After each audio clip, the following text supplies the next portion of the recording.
You may have heard about the Koran's idea of paradise being 72 virgins, and I promise I will come back to those virgins. But in fact, here in the Northwest, we're living very close to the real Quranic idea of paradise, defined 36 times as gardens watered by running streams. Since I live on a houseboat on the running stream of Lake Union, this makes perfect sense to me. But the thing is, how come it's news to most people? I know many well-intentioned non-Muslims who've begun reading the Quran but given up, disconcerted by its otherness.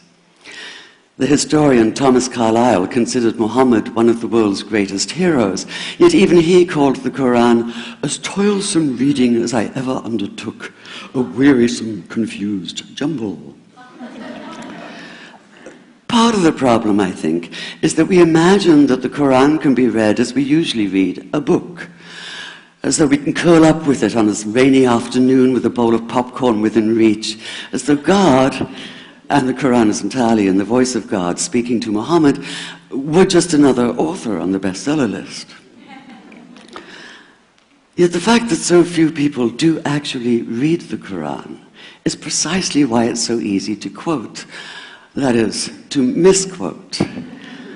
Phrases and snippets taken out of context in what I call the highlighter version, which is the one favored by both Muslim fundamentalists and anti-Muslim Islamophobes. So this past spring, as I was gearing up to begin writing a biography of Muhammad, I realized I needed to read the Quran properly as I could, that is. My Arabic's reduced by now to wielding a dictionary, so I took 4 well-known translations and decided to read them side by side, verse by verse, along with a transliteration and the original 7th century Arabic. Now, I did have an advantage.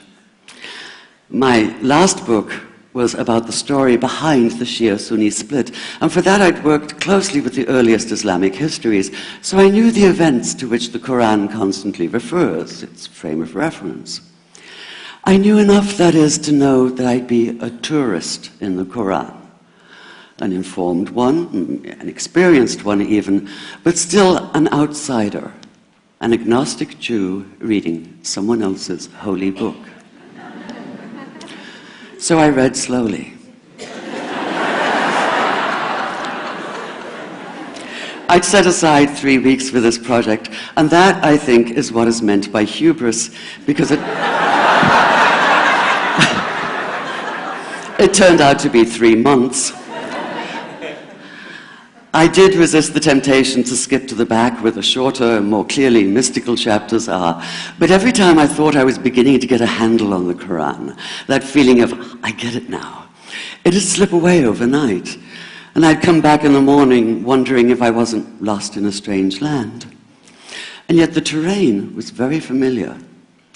The Quran declares that it comes to renew the message of the Torah and the Gospels, so 1/3 of it reprises the stories of biblical figures like Abraham, Moses, Joseph, Mary, Jesus.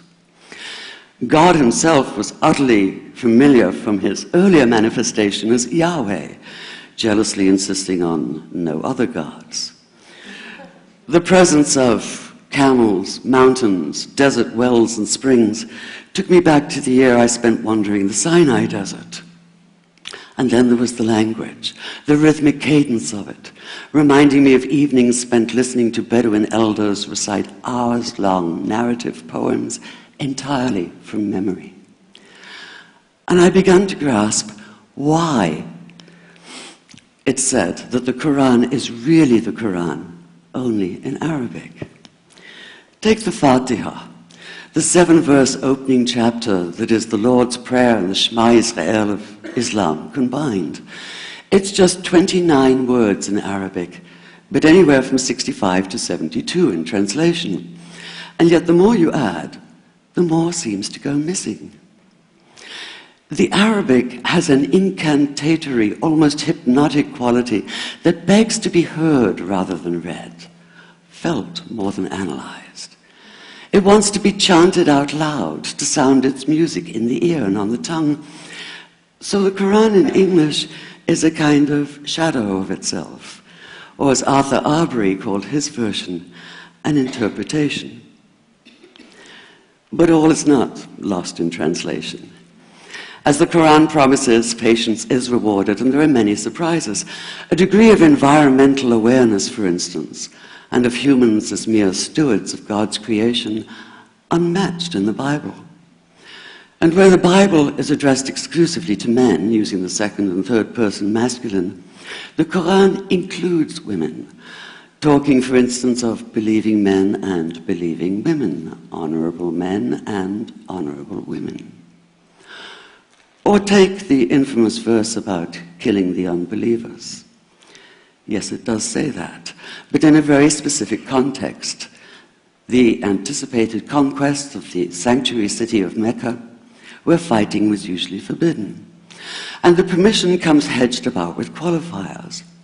Not you must kill unbelievers in Mecca, but you are allowed to, but only after a grace period is over. And only if there's no other pact in place. And only if they try to stop you getting to the Kaaba.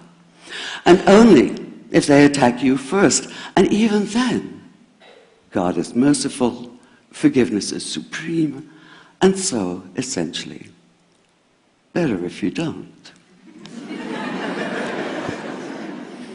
This was perhaps the biggest surprise.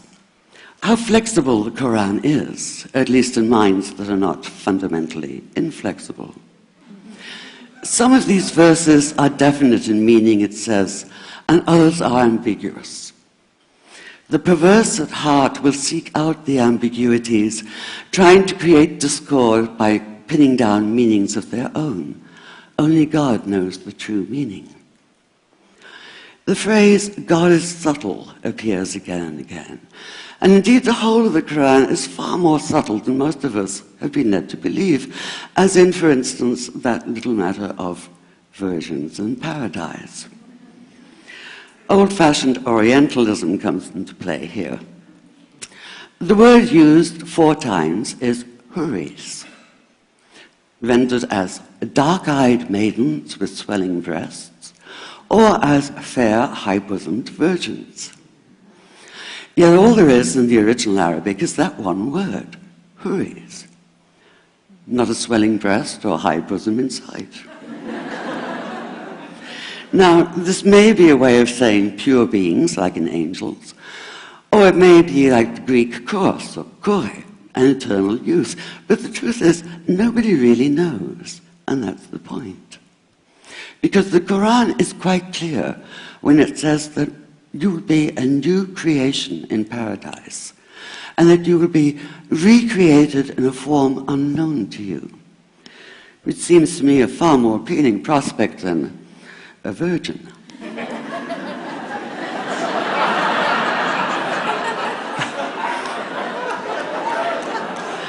And that number 72 never appears. There are no 72 virgins in the Quran. That idea only came into being 300 years later, and most Islamic scholars see it as the equivalent of people with wings sitting on clouds and strumming harps. Paradise is quite the opposite. It's not virginity, it's fecundity, it's plenty, it's gardens watered by running streams. Thank you.